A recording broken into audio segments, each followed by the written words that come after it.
Right? If that means that you need to do high volume, high rep, heavyweight squats twice per week, followed by walking lunges all over the gym, and then sissy squats at the end, if that is what it takes to make your legs grow, suck it up and get it done.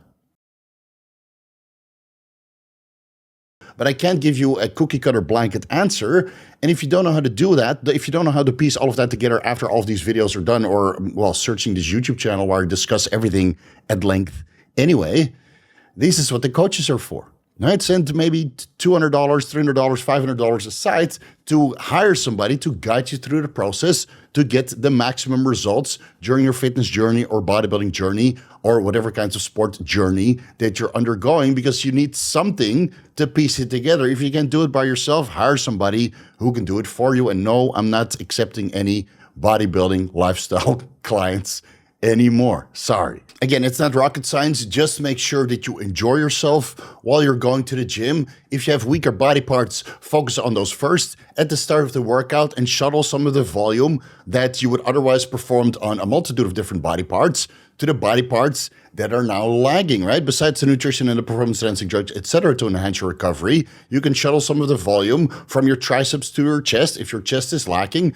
and do maybe 10 sets instead of 6 on your push day, and then only do 2 sets for triceps. It sounds silly, but this is the way. You only have so much recovery capability in between your workouts. So if you shuttle some of the volume and the intensity from your triceps to your chest, you're just maintaining your triceps, but now your chest is actually finally growing. Then this is the way to bring up weaker body parts, right? Design it intelligently. Look at it objectively. What do I want to improve? You look in the mirror, you assess where your physique is going, and if you feel certain body parts are better than other body parts, go easy on the good body parts and go harder on the weaker body parts, keeping your overall total volume the exact same. And it doesn't matter how silly your workouts end up looking to everybody else. Don't let anybody tell you how you should do your workouts. If you're in tune with your body and you figured out through self-experimentation that this particular sequence of exercises, mostly focusing on the chest and a little bit on triceps at the end, or maybe you do triceps twice per week. That's what I'm doing, for an example. And I focus on chest, 2 or 3 exercises for triceps, and then I do triceps again after shoulder day.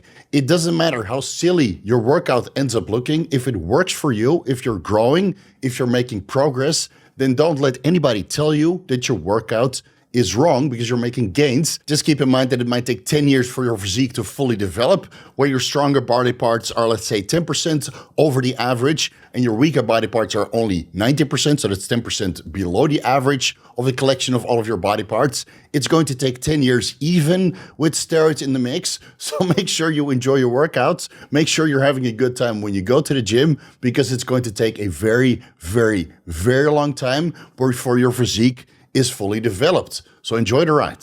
Now, that being said, if it turns out some weaker body parts can only be stimulated by exercises that are absolutely grueling and painful and might compromise your structural integrity to the point you're risking injury, if this is the only way to grow and you're getting anxiety about particular exercises, but they're making you gain copious amounts of muscle, then, well, obviously the enjoyment has to be pushed to the side and you need to do what you need to do. Right? If that means that you need to do high volume, high rep, heavyweight squats twice per week, followed by walking lunges all over the gym, and then sissy squats at the end, if that is what it takes to make your legs grow, suck it up and get it done.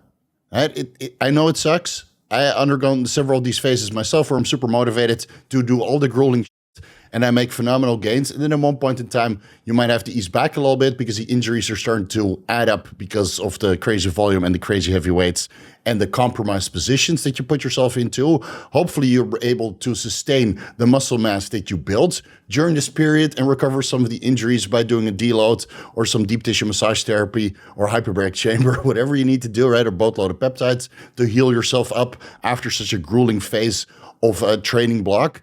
But sometimes you're not going to enjoy yourself during the workout and you just need to put the pedal to the metal, become blue collar, and just do what you need to do to grow weaker body parts.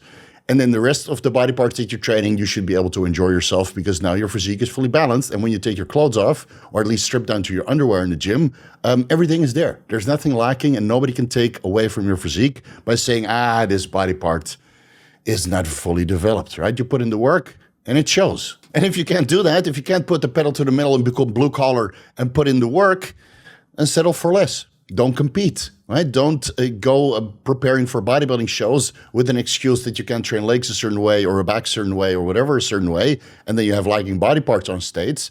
Don't compete, right? Keep this physique for yourself.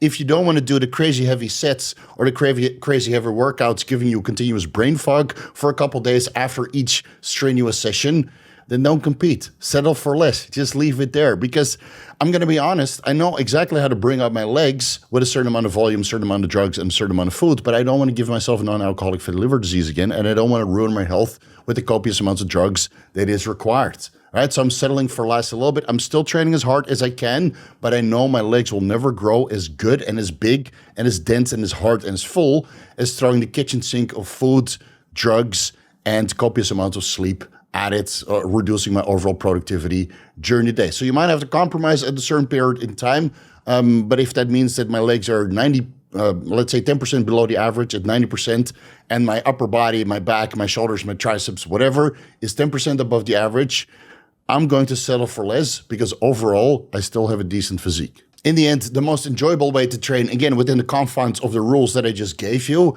is the most sustainable way to train because you're enjoying yourself, so you're going to do it 4, 5, maybe 6 times per week. Same as with the cardio sessions, and it doesn't really matter which kind of cardio equipment that you like to do. I prefer the elliptical and the Stairmaster, but maybe you prefer the recombinant bike. Whatever cardio equipment you prefer to do 5 to 7 times per week, just do that.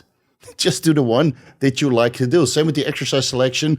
Set it up in a way that you're enjoying yourself every time you go to the gym, because this process takes over a decade before you have a fully developed physique. So you might as well enjoy it. And in the time that you're not enjoying yourself, you should be doing money making, for example, right? Work for somebody else, for yourself. When you go to the gym, you should have fun. Well, with the ground rules I just gave you, you shouldn't get injured. You should be able to recover from all of the volume and the intensity that you put yourself under in the gym, right, with some of the follow-up videos that we're going to discuss. And then over time, you should be able to develop a full-blown balanced physique with 10% up or down based on the average of the collection of your body parts. And you don't need site enhancement, you don't need synthol or hyaluronic acid or GHK copper or implants for that matter, right? You should be able to develop a balanced physique with the ground rules I just gave you, as long as you're having fun with it.